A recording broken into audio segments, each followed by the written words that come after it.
अनि यहाँ मर्यादाबाट बाहिर गइराख्नु भएको छ। मान्य सदस्यलाई म 1 मिनेटमा आफ्नो कुरा राख्नुस्। 1 मिनेटमा आफ्नो कुरा राख्नुस्। 1 मिनेटमा हुँदैन सभामुख महोदय। 1 मिनेटमा सकिदैन, 1 मिनेट बोल्दिन म। 1 मिनेट बोल्न सकिदैन। मान्य सदस्य आर्यन लाईलाई समय दिन्छु। 1 मिनेटमा आफ्नो कुरा राख्नुस्। 1 मिनेटमा सकिदैन सभामुख महोदय। 1 मिनेटमा सकिन्न सभामुख महोदय। कम्तीमा 3 मिनेट त पाउनु। यसमा समय नै मान्य सदस्य युवराज दुलाललाई समय दिन्छु। 1 मिनेटमा आफ्नो कुरा राख्नुस्। सभामुख महोदय यो विषय बोल्नलाई किन 1 मिनेट भनेर पालेसमा रुलिङ गरेर यो शासनै गरे जस्तो भयो सभामुख महोदय। यहाँ हाम्रो प्रतिपक्षका आवाजलाई कुण्ठित गर्ने, दबाउने कोसिस भयो नि सभामुख महोदय। बाहिर गएर बोलेका छैनौं। यो नियमावलीको नियम नीति तथा कार्यक्रमको मान्य सदस्यले समय माग्नुभयो। मैले मान्य सदस्यहरूलाई समय पालैसँग दिन कोसिस गरेँ। मान्य सदस्यहरूले सभामुखले दिएको समय मान्नु भएन। त्यसकारणले मान्य सदस्यहरूले सभामुखले दिएको समय नमान्ने, मान्य सदस्यहरूले समय माग्ने, सभामुखले समय दिँदा त्यो समय लिन्न भन्ने, यो चाहिँ मर्यादाभित्रै रहेका छौँ। मान्य सदस्यहरू, मान्य सदस्य यहाँहरूले के बोल्नुहुन्छ भन्ने कुरा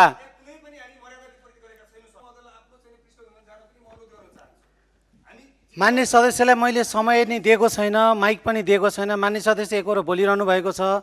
यो चाहिँ मर्यादामै छ। मान्य सदस्य, मान्य सदस्य ऐन महरलाई, मान्य सदस्यहरू, मान्य सदस्य ऐन महरलाई म समय दिन चाहन्छु। मान्य सदस्य ऐन महरले कति घण्टा समय माग्नुहुन्छ?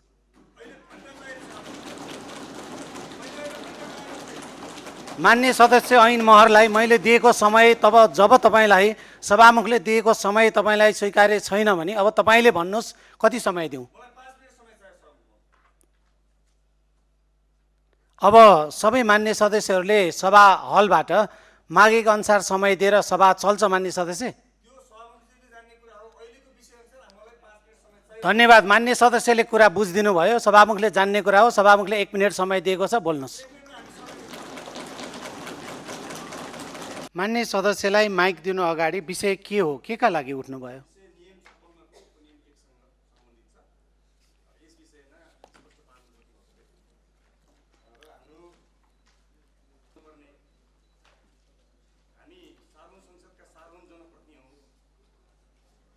यसमा नियम आपत्ति गर्नुपर्ने के छ? मान्य सदस्य,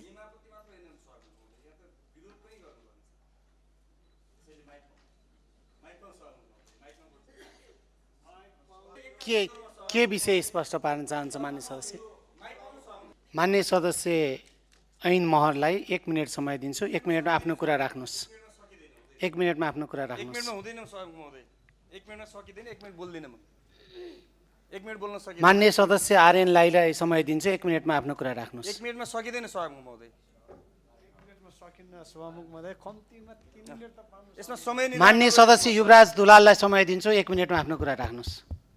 सभामुख महोदय यो विषय बोल्नलाई किन 1 मिनेट भनेर पालेसमा रुलिङ गरेर यो शासनै गरे जस्तो भयो सभामुख महोदय। यहाँ हाम्रो प्रतिपक्षका आवाजलाई कुण्ठित गर्ने, दबाउने कोसिस भयो नि सभामुख महोदय। बाहिर गएर बोलेका छैनौं। यो नियमावलीको नियम नीति तथा कार्यक्रमको मान्य सदस्यले समय माग्नुभयो। मैले मान्य सदस्यहरूलाई समय पालैसँग दिन कोसिस गरेँ। मान्य सदस्यहरूले सभामुखले दिएको समय मान्नु भएन। त्यसकारणले मान्य सदस्यहरूले सभामुखले दिएको समय नमान्ने, मान्य सदस्यहरूले समय माग्ने, सभामुखले समय दिँदा त्यो समय लिन्न भन्ने, यो चाहिँ मर्यादाभित्रै रहेका छौँ। मान्य सदस्यहरू, मान्य सदस्य यहाँहरूले के बोल्नुहुन्छ भन्ने कुरा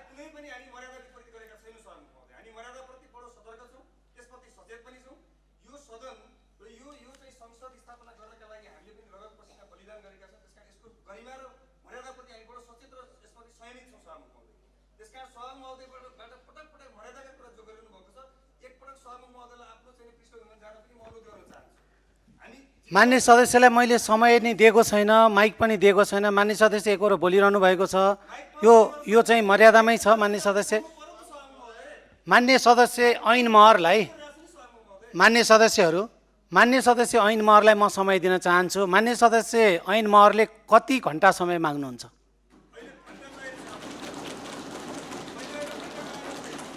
मान्य सदस्य ऐन महरलाई मैले दिएको समय जब तपाईँलाई सभामुखले दिएको समय तपाईँलाई स्वीकार्य छैन भने अब तपाईँले भन्नुहोस् कति समय दिउँ? अब सबै मान्य सदस्यहरूले सभा हलबाट मागेको अनुसार समय दिएर सभा चल्छ मान्य सदस्य। त्यो सभामुखजीले जान्ने कुरा हो। अहिलेको विषयअनुसार मलाई 5 मिनट समय चाहियो। धन्यवाद। मान्य सदस्यले कुरा बुझिदिनु भयो। सभामुखले जान्ने कुरा हो। सभामुखले 1 मिनट समय दिएको छ, बोल्नुहोस्।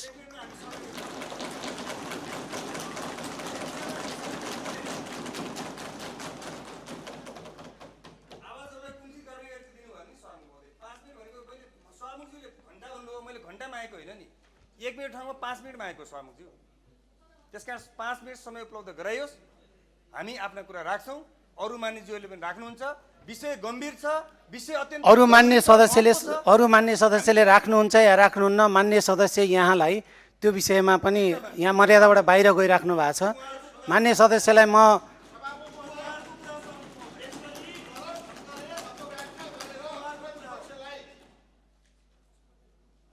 अपमान गर्ने कुरा गलत हुन्छ सभामुख महोदय। हामी प्रत्येक सभा नियमको 5 मिनटको समय माग्दा सभामुख महोदयले यसरी अपमान गर्ने ढङ्गबाट जसरी जुन भाषा जुनले प्रयोग गर्दै हुनुहुन्छ, यो भाषा शोभा दिँदैन सभामुख महोदय। तपाईँ एउटा जिम्मेवार सभामुख हुनुहुन्छ। तपाईँले जसरी जङ्गी स्वरमा कुरा गर्दै हुनुहुन्छ, यो सुविधा तपाईँलाई छैन सभामुख महोदय।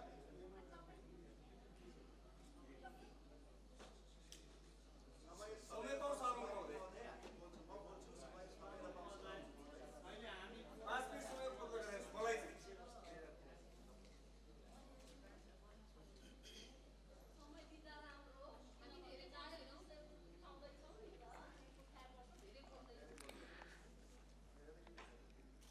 मान्य सदस्यहरू, मान्य सदस्य ऐनबहादुर महरलाई म 3 मिनट समय दिन्छु।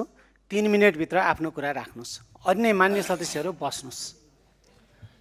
सभामुख महोदय धन्यवाद। सभामुख महोदय, हामीले नीति तथा कार्यक्रममा प्रधानमन्त्रीज्यूको उपस्थिति चाह्यौँ। त्यति बेला नियम 38 को विषयलाई लिएर व्यापक छलफल र व्याख्या भयो। मैले त्यो बेलामा पनि भनेको थिएँ, कुरा नियमको हो, नियमावलीको होइन, विषय नियतको हो। प्रधानमन्त्रीज्यूको नियत सदनलाई छल्ने, अपमान गर्ने, जनताको मतको उपेक्षा गर्ने, हुर्मत लिने छ। त्यसकारण चाहिँ संविधानको धारा 76 को 10 बमोजिम सदनप्रति उत्तरदायी बन्नुपर्छ सरकार, जनताका आवाजहरू सुनाइ गर्नुपर्छ र त्यसप्रति जवाफ दिनुपर्छ भनेर हामीले भनेका थियौँ। र आज हाम्रो प्रतिनिधि सभा नियमावली 2079 को नियम 56 मा गरिएको व्यवस्था म यहाँ पढ्न चाहन्छु र त्यसको थोरै म व्याख्या गर्न चाहन्छु सभामुख महोदय। यो अनदेखा भएको छ। यसलाई अनदेखा गरेर सदन अगाडि बढ्न खोजेको छ र जसले प्रधानमन्त्रीलाई थप स्वेच्छाचारी, थप निरङ्कुश र थप अधिनायकवादी बाटोमा हिँड्ने उत्प्रेरित गरेको छ। यो कुराले परिच्छेद 9 को प्रधानमन्त्रीसँग प्रत्यक्ष प्रश्नोत्तर भन्ने व्यवस्था छ र त्यसको नियम 56 मा प्रत्यक्ष प्रश्न गर्न सकिने भन्ने व्यवस्था गरेको छ सभामुख महोदय। त्यसमा प्रधानमन्त्री वा निजको कार्यक्षेत्रसँग प्रत्यक्ष रूपमा सम्बन्धित महत्त्वपूर्ण विषयमा प्रश्न सोध्नको लागि सभामुखले प्रत्येक महिनाको पहिलो हप्ता भनेको महिना 7 गते भित्र पहिलो हप्ताको कुनै एक दिनको बैठकको 7 गते भित्रको कुनै एक दिनको बैठकको पहिलो 1 घण्टा निर्धारण गर्नेछ। गर्न सक्नेछ होइन सभामुख महोदय, गर्नेछ, गर्नुपर्नेछ भनेको अनिवार्य विषय हो। त्यसैले आज जेठ महिनाको 7 गते भइसक्यो, शून्य समय पनि सक्यो, आकस्मिक समय पनि सक्यो, विशेष समय पनि सक्यो, प्रधानमन्त्रीज्यूको अत्तोपत्तो भएन। हामीलाई हिजोसम्म पनि अघि विशेष समय चलिरहँदा पनि के अपेक्षा थियो भने प्रधानमन्त्री आउनुहुन्छ, सम्मान्य सभामुखज्यूले बोलाउनुहुन्छ, हाम्रा कुरा सुन्नुहुन्छ, हाम्रा प्रश्नहरू लिनुहुन्छ भन्ने हामीलाई लागेको थियो।